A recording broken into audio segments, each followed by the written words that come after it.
नमस्कार दोस्तों। तो इस वीडियो में समझेंगे सेंस आर्गन यानी कि हमारी ज्ञानेंद्रिया कौन सी होती है। वैसे हम सेंस आर्गन किसको कहते हैं, ज्ञानेंद्रिया किसे कहते हैं?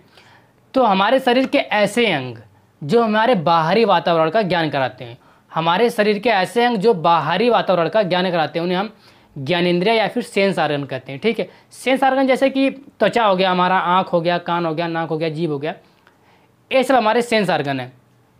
कुछ इस तरह से तो हमारी त्वचा क्या करती है, हमारे बाहरी जो वातावरण टेम्परेचर हो गया, चाहे हमारी ठंड लग रही हो चाहे गर्म लग रही हो, तो हमें बाहरी वातावरण हमारी त्वचा से ही पता चल जाता है कि हाँ क्या कैसा है बाहर का माहौल। ठीक है, उसके बाद हमारी जो आँख होती है, आँख से हम देख पाते हैं यहाँ कि ठीक है क्या सीन कैसा है इसका, सब कुछ आँख से देख पाते हैं। कान से सुन पाते हैं हम जो भी बाहरी हो रहा है, सब कुछ आवाज़ कैसी है कान के द्वारा ही सुन लेते हैं। बाहर से हमारी बाहरी वातावरण को ज्ञान करा रहे हैं। ठीक है, वैसे नाक हो गया सूंघने का कार्य करता है, जीभ हो गया हमारा जो भी हमें स्वाद का ये सब अनुभव कराता है। ठीक है, तो हमारे इस वीडियो में समझेंगे हमारे आँख के बारे में। जो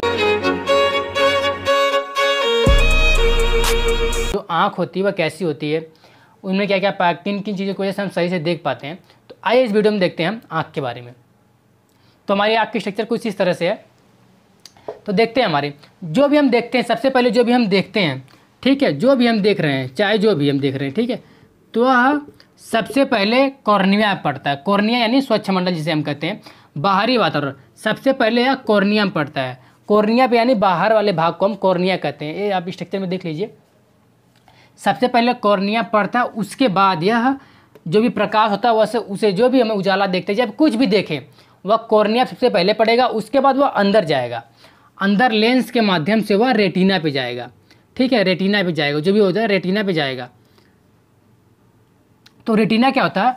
रेटिना एक सूक्ष्म पर्दे की तरह संरचना होती है। इसमें ऐसी कोशिकाएं पाई जाती हैं जो नर्वस सिस्टम से यानी हमारे ब्रेन से जुड़ी रहती हैं। जो कुछ भी हम देखें, चाहे कोई आदमी देखें, चाहे कुछ भी देखें, तो वह कॉर्निया के माध्यम से अंदर गया, लेंस के माध्यम से सीधे अंदर गया। लेंस के माध्यम से आता है कि मतलब हाँ कितना अंदर जाएगा कितना नहीं, यानी कि कितने पार्ट हमारा भाग देख सकते हैं। अब इधर देख रहे हैं, इधर तो नहीं देख सकते, इसलिए जो पार्ट होगा उसे हम कॉर्निया के माध्यम से अंदर जाएगा। ठीक है, वह पुतली यानी पीपल की ये पुतली है, पुतली के माध्यम से सीधे अंदर जाएगा यहाँ पे और रेटिना पे आके अटैच होगा। और रेटिना क्या करता है? रेटिना में हमारी पतली यानी सूक्ष्म झिल्ली पाई जाती है, जो जिसमें ऐसी कोशिकाएं पाई जाती है जो नर्वस सिस्टम से जुड़ा रहता है। तो जो हम पहले देखें वह रेटिना पे छपेगा, रेटिना पे जाके रुकेगा और वह नर्वस सिस्टम यानी हमारे ब्रेन में जाएगा। और फिर जैसा चित्र रहता है जो भी हम बाहर से देखते हैं, फिर वही चित्र हमारे सामने आँखों के सामने दिखता है। ब्रेन के कारण, ब्रेन में नर्वस सिस्टम के कारण हमें जो चीज़ें जैसे रहती है वैसे दिखता है। उसके बाद देखिए हम आइरिस। आइरिस क्या होता है?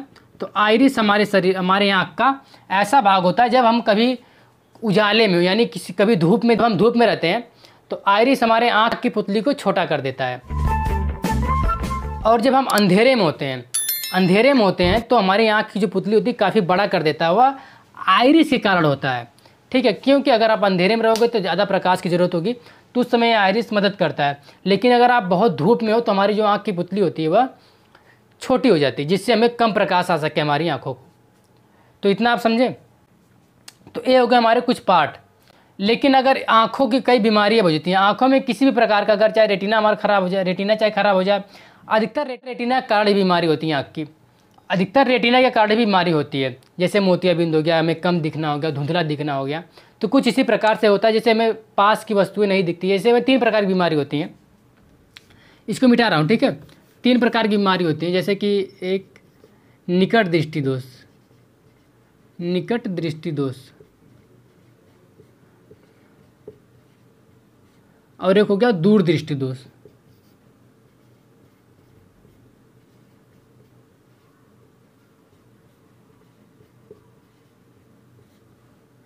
और तीसरा हमारा हो गया जरा दृष्टि दोष।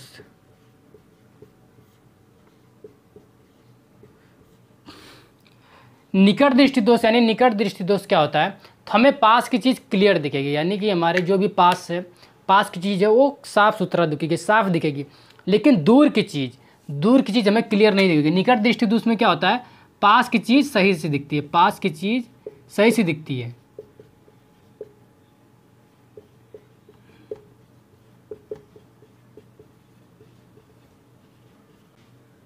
पास की चीज़ सही से दिखती है, लेकिन दूर की चीज़ सही से नहीं दिखती। दूर की चीज़ सही से नहीं दिखता है।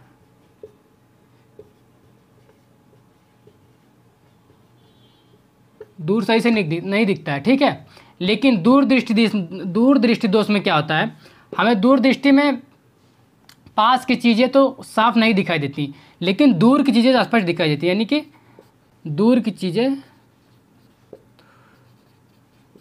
दूर की वस्तु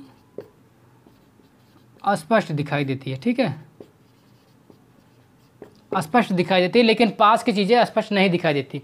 निकट दृष्टि दोष में हमें पास की चीज़ें क्लियर दिखाई देती है, दूर की चीज़ें नहीं दिखाई देती। लेकिन दूर दृष्टि दोष में हमें दूर की चीज़ क्लियर दिखाई देती है, लेकिन पास की चीज़ें क्लियर नहीं दिखाई देती। जरा दृष्टि दोष क्या होता है, तो जरा दृष्टि दोष में जब हम बूढ़े हो जाते हैं तो हमारा दोनों प्रकार के, दूर का भी चीज़ नहीं दिखता और पास का भी चीज़ नहीं दिखता, तो उस समय हमें जरा दृष्टि दोष हो जाता है। दूर करने के लिए किस प्रकार का चश्मा पहने, अगर हमें पास की चीज़ें नहीं दिख रही हैं, यानी कि निकट दृष्टि दोष में हमें पास की चीज़ें दिखती हैं, दूर की चीज़ें नहीं दिखती हैं, तो उसके लिए निकट दृष्टि दोष के लिए हमें अवतल लेंस का चश्मा पहनना चाहिए, अवतल लेंस का चश्मे का उपयोग करना चाहिए, जो हमें दूर की भी चीज़ तब दिखने लगेगी।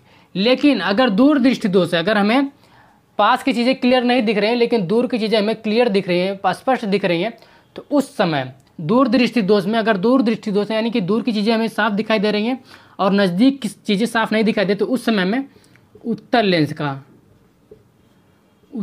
का चश्मे का उपयोग करना चाहिए, ठीक है।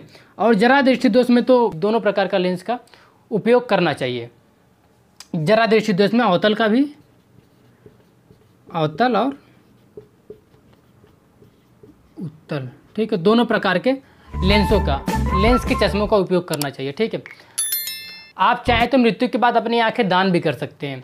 यानी बहुत से दुनिया में, हमारी ये पृथ्वी पे बहुत से ऐसे लोग हैं जिनकी आंखें सही नहीं है, भले वो सब कुछ ठीक रहता है, लेकिन उनकी आंखें को जैसे वह पूरी दुनिया या फिर जो भी कुछ नहीं देख पाते। केरला के एक सुपरस्टार जिन्हें हम पुनीत राजकुमार के नाम से भी जानते हो, आप लोग जानते होंगे, उन्होंने अपने मृत्यु के बाद, अपने डेथ के बाद अपनी आँखें भी दान की। तो उस आदमी के लिए सैल्यूट करते हैं हम। तो पुनीत कुमार अपनी आँखें दान कर सकते हैं, हम सब भी दान कर सकते हैं, लेकिन कुछ इसमें शर्तें हैं। जैसे हमें कोई बीमारी नहीं होती, जैसे कि हमें टिटनस नहीं होना चाहिए, टिटनस, और एक होती है एड्स नहीं होना चाहिए, हेपेटाइटिस नामक बीमारी नहीं होनी चाहिए। हेपेटाइटिस जैसे बी और सी, ये सभी बीमारी हमें नहीं होनी चाहिए, ठीक है। अगर ये बीमारी तो आप आँख दान नहीं कर सकते, लेकिन अगर आपको और भी ऐसी बीमारी, नॉर्मल बीमारी से आपकी डेथ हो रही है, तो भी आप आँखें दान कर सकते हैं, ठीक है। वैसे हमारी आँख भी वीडियो की तरह काम करती है। जैसे हमारा फ़ोन का कैमरा होता है 50 मेगापिक्सल का, 60 मेगापिक्सल का, 70 मेगापिक्सल का, 100 मेगापिक्सल का, ऐसे से हमारी आँखें भी होती हैं। हमारी आँखें जो होती है 576 मेगापिक्सल की होती है। कितनी है? 576 मेगापिक्सल की हमारी आँखें होती हैं, ठीक है। यानी 576 मेगापिक्सल तक हमारी आँखें देख सकती हैं, ठीक है। तो अगर ये वीडियो आपको अच्छी लगी हो तो लाइक, कमेंट, सब्सक्राइब जरूर करें और मिलते हैं नेक्स्ट वीडियो में। तब तक के लिए धन्यवाद दोस्तों।